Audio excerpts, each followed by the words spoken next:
भरधाव दोन मोटरसायकलींची समोरासमोर धडक, एका व्यक्तीचा मृत्यू, एक जखमी. कुरुंदवाड ते शिरूर रोडवर झालेल्या भीषण अपघातात एका व्यक्तीचा जागीच मृत्यू झाला, एक जण गंभीर जखमी झाला. ही घटना मंगळवार दिनांक 28 ऑक्टोबर 2025 रोजी सायंकाळी 6:30 वाजण्याच्या सुमारास घडली. या अपघातात शब्बीर गुलाब हुसेन शेख वय 61 राहणार लोणार गल्ली कुरुंदवाड यांचा मृत्यू झाला, तर सुनील उर्फ गुरु आनंदा खटावे राहणार बहिरेवाडी तालुका शिरोळ हा जखमी झाला. मिळालेल्या माहितीनुसार सुनील खटावे हा आपली होंडा युनिकॉर्न मोटरसायकल क्रमांक MH51D2087 भरधाव वेगाने निष्काळजीपणे चालवत होता. दरम्यान समोरून येणाऱ्या HF डिलक्स मोटरसायकल क्रमांक MH09DJ9676 ला त्याने जोरदार धडक दिली.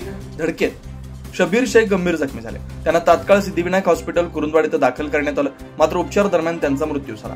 या अपघातात दोन्ही मोटरसायकलींचे एकूण 20,000 रुपयांचं नुकसान झाल्याचं पोलिसांनी सांगितलं. याबाबत फिर्याद शाहनवाज शब्बीर शेख राहणार लोणार गल्ली कुरुंदवाड यांनी माहिती दिली असून कुरुंदवाड पोलीस ठाण्यात गुन्हा नोंदवण्यात आला.